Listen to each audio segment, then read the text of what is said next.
Welcome to the Healthpreneur podcast. My name is Uriel Kame, New York Times bestselling author, former professional athlete, and founder of Healthpreneur, the world's leading company helping health and fitness experts start and scale high-end coaching businesses.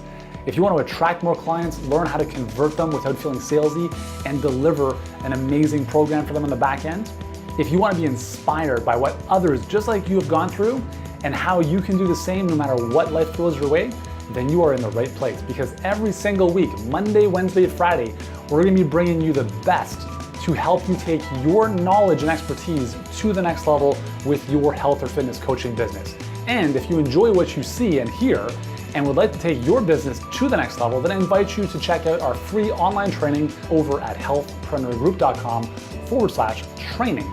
And for now, let's get into today's episode. Hey guys, what's going on? Yuri here. Welcome back to the show. I'm joined by our amazing result coaches, Jackie, Steph, and Amy today. Welcome everyone. Hope you guys are having an amazing day. And ladies, thanks for joining me. I'm excited to jump into today's topic because I think, for people listening to this who are coaching, at least along the lines of what we recommend, I think it's important to understand the difference between asking and assessing versus telling and impressing. So what the hell does that mean? How does that impact your business? What does that mean to you, the listener or the viewer? Well, that's exactly what we're going to talk about in today's episode. Quick little story to give a bit of context on this. So when I started my business online, 2006, I got a lot of bad advice. And part of that advice was, hey man, you should do some trade shows. I was like, cool, let me turn all my digital products into physical products, and then we'll just tour the country doing trade shows. So $35,000 later, we did all that. And I realized something really, really powerful. 3 of those trade shows, we only had booths at. And so what was happening was that we were in a booth, and if you've ever been to a trade show, it's like people would walk into the convention center with a suitcase that was empty, and they were just there for free samples, right? That's kind of the vibe. So we got people just walking down the aisles and stuff, and you're one of hundreds of exhibitors trying to pull people into your world, and it was a very tough thing to do. But one of the trade shows, I was lucky enough to speak on stage and also have a booth. And that trade show was a very different experience, because instead of me trying to pull people in out of the aisles, now I had people lined up coming to see our booth. And there's a very, very big difference from a positioning perspective when that happens. And I want to kind of lay that as the context for today's discussion. So ladies, let's jump into this. Why is this important for people listening or watching this to understand? Jackie, do you want to kick things off? Sure. Well, first of all, it's not about us, right? We think it's about us as the gurus, as the coach. Our stories really have a little bit to do with it, but really it's what challenges have we overcome? What tools, what methods, what actions did we take? Those are the missing pieces, right? There's a lot of self-help books out there, but there's only so many coaches that can teach their own methodology around taking courage and action and blending that together and getting a true transformation. So I think if we assess and ask the right questions, we can understand really why our prospective clients are needing what we have to offer and needing our help and assistance in that and the how-to. And once we understand the why, that's the golden nugget. And until you know why, you're not asking enough questions to get there. And that's why we've been blessed with 2 ears and 1 mouth, right? To listen more than we talk. Yeah. So I think that boils it down in a nutshell for me. Have you guys ever been to a restaurant? Like maybe you're traveling in, typical tourist destinations, and you have the maitre d' outside the restaurant, flagging you down with the menu, hey, we've got a special dinner price going on, special, come on in. I don't know about you guys, but I'm I want to run the opposite direction when I see that stuff. And that's what I'm talking about. Telling and impressing is kind of like that maitre d' outside the restaurant begging you to come in versus the restaurant that has a 6-month waiting list, and you're like, where do I line up? And that is what we're trying to get at, guys, is in your business, you never want, especially if you're selling a higher ticket coaching program, which you should, you want to think of yourselves as Simon Cowell on the American Idol, where you're the judge sitting behind the desk and you're assessing people. You're not saying, please work with me, please work with me. You're saying, okay, we've got this awesome program, but please tell me why we should work with you. And have them jump through hoops. Does that make sense? Steph, what about you? What do you, how do you see this show up in people's worlds in terms of their coaching businesses? Well, there's two things that are kind of like popping up right now for me. So one is, this sounds very much like dating, where it's like, if let's say as a woman, right, if the guy is like, you want to date me because I'm amazing and I've done this and I've done that and I've done this and all of that, I'm so great, I've been through this and that, blah, blah, blah. Then you're just like, whoa, dude, like, back up. It's not about that. Like, just like you're saying with the restaurant thing, that's what it is. So it's almost like that proving and chasing and showing and all of that stuff. It just turns people off. And then the next thing that kind of popped up in my mind was that a lot of times when we do it, we're actually coming from a good place, right? Like from a heartfelt place. It's like, let me tell you about me. Let me show you about all the awesome things I've done. Let me tell you about all my accolades. Let me tell you about all my hardships. Let me tell you about all these things. And this is why you should work with me. But really, like Jackie said, nobody really cares about that. They want to know about, can you help them with their particular pain point? And that's what we have to focus on, is what is it that they are looking for, and what do we have that can help them? But just to kind of circle back a bit, a lot of that comes from almost like a lack of self-worth kind of place, where we feel like we have to prove. And it's very, very, very, very common. I think every single one of us listening, or hear me, everybody have dealt with kind of that lack of self-worth issue, where you don't really know if what you have is good enough, or if you can take care of things. I don't know. But that's why we end up talking instead of listening, because we feel like we have to prove so much. Yeah. And really it's the opposite. Mm-hmm. And my book agent years ago, she and this is really where this whole thing started happening, was she told me, Yuri, if you're explaining, you're losing. And that stuck in my head, and it's ingrained in there. And it was so good. At first I'm like, I don't understand what you're talking about. But then I did. And this really hit home again. Maybe, I don't even know what, I had a call a while ago, and the person, and this is, as I'm kind of developing my craft, the person said, I want to think about it. Obviously it's the worst objection of all time. At the time, I didn't really know how to handle it well. So I said, okay, cool, let's talk tomorrow. The next day I call her back, and her husband answers the phone. And now I'm completely unprepared for the assault I'm about to take. Because now he's peppering me with questions. I'm literally on my heels up against the wall, and I'm telling and impressing. And I lost the enrollments because I was not in a position of power to lead the call. I was on my heels, and I was explaining as opposed to asking and assessing. And this is, if you're working with us as a client, this is one of the most important things you can get better at when you're dealing with objections, and you're dealing with, I'm not going to say difficult people, but people who are challenging you. Remember, this isn't some widget you're selling them. This is a high-end coaching program that you are working with people in, and you have to be as deciphering as they are with you, right? So we've had so many cases where people are like, hey, show me 8 to 12 testimonials. We send them testimonials. They're like, oh, I need to see more. And it gets to the point where it's not about the testimonials. It's like there's something going on with you that is a little bit apprehensive for us. So tell me, why should we even consider working with you? And using the takeaway, all of a sudden, the person's like, no. I'm going to do this. I'm the type of person who's going to make this happen. So it's just you talk about, Steph, the whole dating thing. It really is. It kind of is playing hard to get in some way, shape, or form.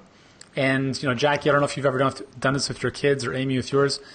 Trying to get my kids to eat healthy foods is a lot tougher than get them to eat hamburgers and pizza. So a lot of times I'll just be like, hey, this dinner is for actually mommy and I only. And they're like, no, I want some of that. Instead of saying, hey guys, here's your salad, eat it. And they're like, no, I don't want that. So the human psychology is phenomenal. Anyways, Amy, how do you see this come up in a lot of the calls that you do? It's really interesting because I love the ask and assess. What we discount when we are showing and impressing is that the enrollment calls, it goes back to, you are showing how you're going to coach your clients once they enroll with you. So if you're just vomiting on them all of the great things, this person can't see themselves. And remember, we're all tuned in, all of us, to WIIFM, right? What's in it for me? So that's great that you got results. But when people hear us on the podcast or we're coaching them, they forget that we ever struggled. So it doesn't matter that we say that we used to, be so depressed we couldn't get off the couch, because they're like, right? So we don't want to talk about those things. We want to ask really good questions and assess and remember why we're doing this. So you want to go back to your why. Why do you want to have a deeper impact? On who? That perfect client, right? And why do you want to increase your income? So like Stephanie said, we get caught and I have to make the money, I have to make the money, I have to make the money, I have to make the money. And we get so focused on those things. And I see that happening with folks who are like, they're excited to launch, but they're almost losing sight of why they're doing this in the first place. Yes, we want you to have the lifestyle you want. That's going to come from serving people. And when you ask and assess, whether it's on your, in your webinar, asking good questions that are getting people to think, or whether it's in your Facebook ad or on the phone with people, you want to bring them back to, they're going to be able to solve the problem. So I'm guilty of talking too much still. I practice, but I just talked with two gentlemen who enrolled with us. You guys are rock stars, super excited to work with Chuck and David. And they were nervous about, how is this going to look? I still don't understand how I'm going to do a virtual coaching program. Now, they can agree that I talked too much about when they asked me a question about my own story. But to this, instead of answering David that, you're going to use Kajabi and you're going to do this and you're going to do blah, I said, what would you put into a coaching program if you were to build a coaching program? And you had the best answers, David. Awesome. So he ended up building the framework for the program in our enrollment call, right? So we were able to coach through that. I definitely need to zip it in other areas. But when I can remember to just say, it's that question, and I think Les Brown, I first heard him say it, I don't know what to do. I don't know what to do. Well, if you did know what to do, what would you do? So I even sometimes will say that to clients. Well, I don't know what to do next. Well, if you did know what to do next, what would you do? And then all of a sudden, it gets those roadblocks out. So when you ask and assess and remove yourself, people just want to know that you can help them. Like Stephanie said, they want to know that you get them, that you're going to hold space for them to feel vulnerable. They don't care the letters after your name. They don't care how much or little experience you have. Just, can you connect? Can you help? And you do that by asking really good questions and really saying to the wrong people, I'm sorry, we're not a good fit. Go over here. I can point you in the right direction, but it's not with us. Yeah. People will respect that and they will refer people to you because you had the courtesy to do that. So ask good questions, folks. That's so good, because it really does come down to questions. Like if you're not asking a question, you're explaining, more or less, right? If there's no question mark on the end of your sentence, you're pretty much explaining something. And in some cases you have to do that, but in a lot of cases, if you just ask a question, you're going to be better off. I think this is really helpful too, because a lot of people in our space just enjoy coaching their clients. They don't really like selling. And if you don't like selling, then ask questions, because selling, I think just, a lot of people just don't know how to do it properly. So they end up just verbal diarrheaing over, whoever they're speaking to. And it feels like they're pushy and salesy and like nonstop. But the reality is that, like, the way I see this is I call it coach to close. How can you coach someone to the point where they're like, how do I get started? And that's really the process that we walk our clients through. On our webinar, it's called the Teach to Sell framework. Teach to sell, right? You're getting people to the point where they buy in and they're like, oh my God, this makes so much sense. And then on the phone, it's not like, all right, get started now, we're going to save $5,000, plus we're going to throw in these bonuses and free shipping. Like, it's none of that stuff.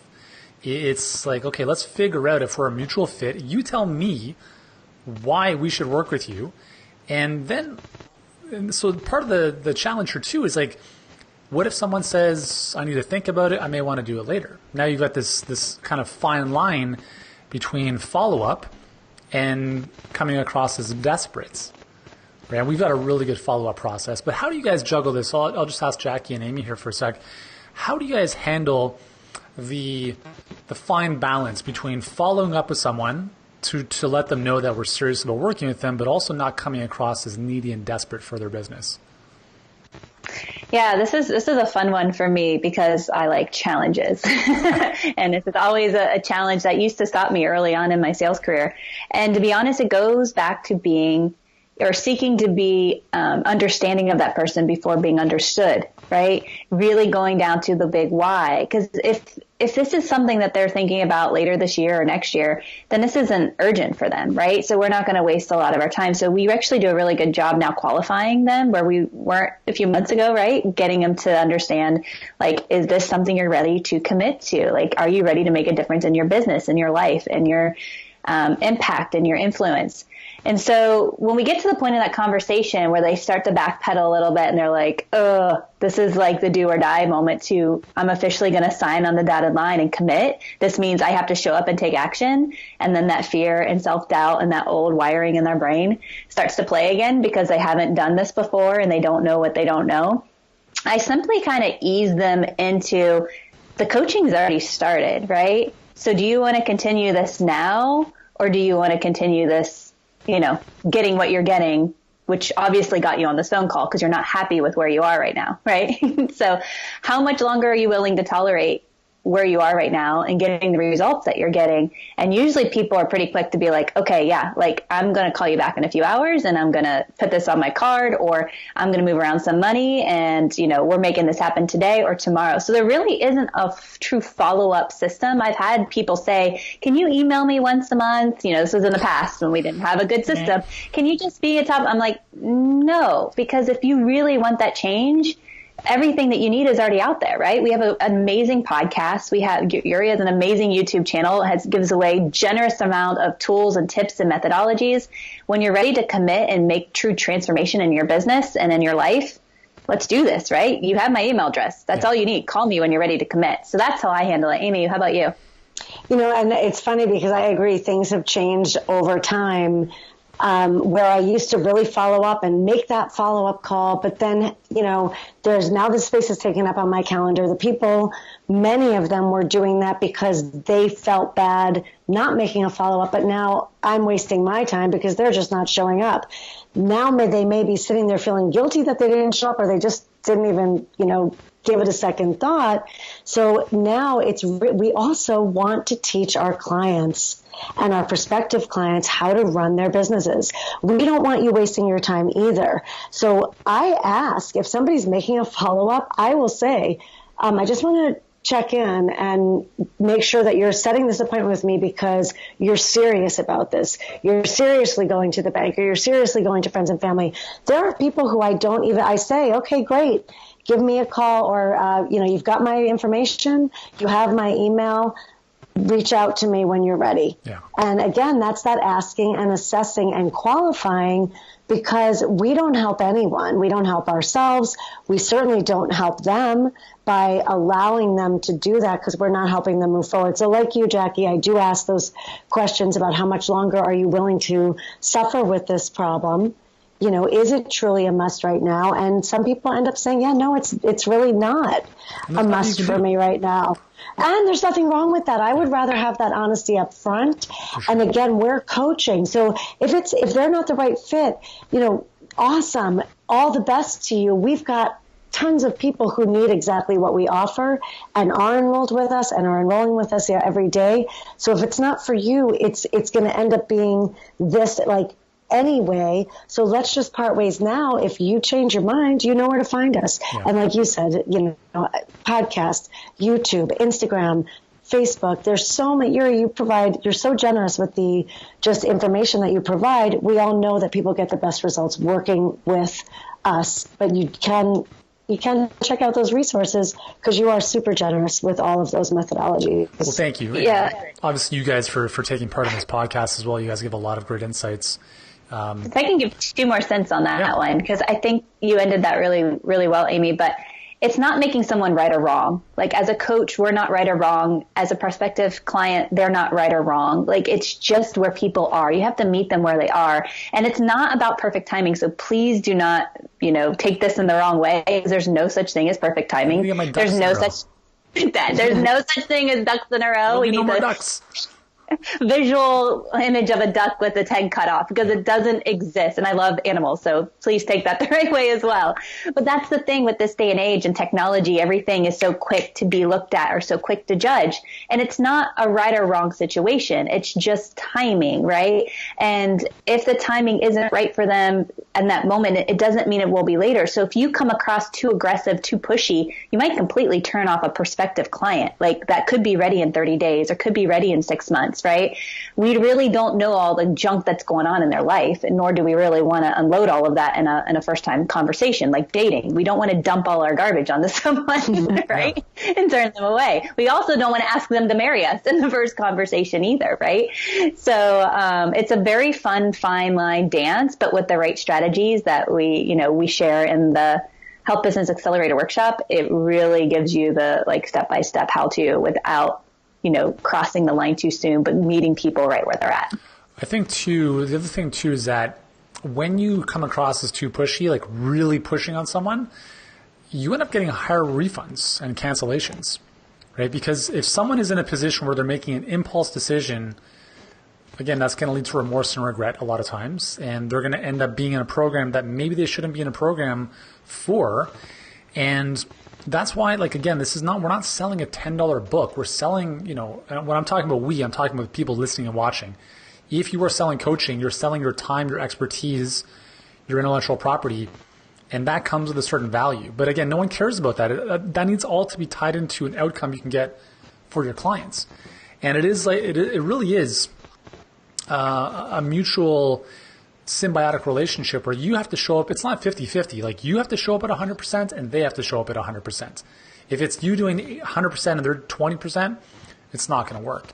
And so I really feel that in this type of environment where you are assessing a prospective client, you're not selling them, you're not closing them.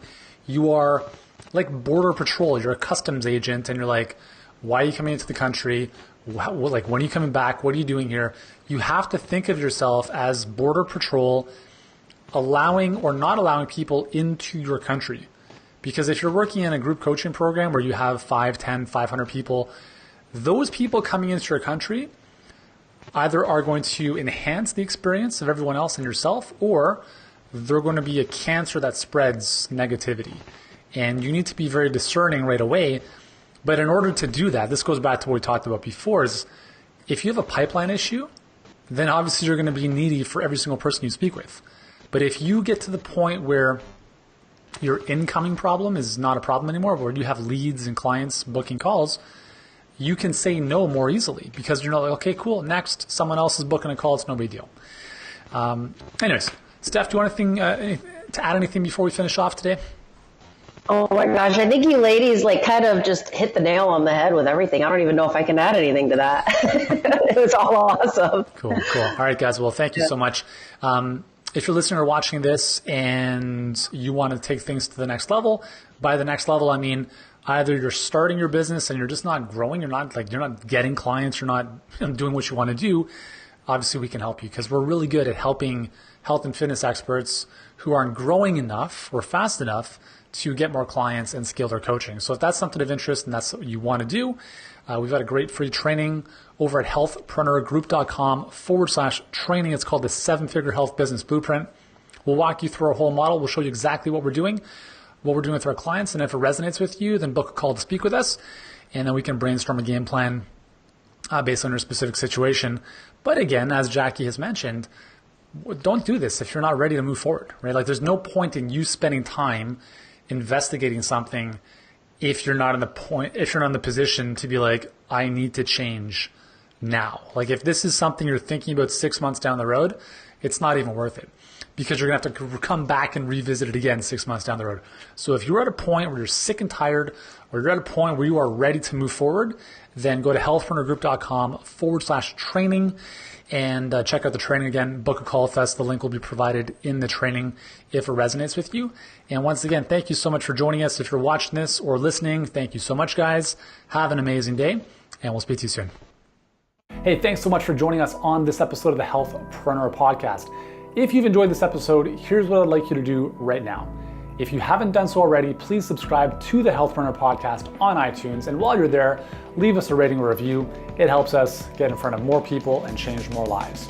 And if you're ready to start or scale your health or fitness coaching business and want to start getting in front of more people, working with them at a higher level without trading time for money, then I invite you to check out our free 7-figure health business blueprint training, totally free right now. And you can do so at healthpreneurgroup.com/training. For now, thank you so much for joining us. Continue to be great, do great, and I look forward to seeing you in the next episode.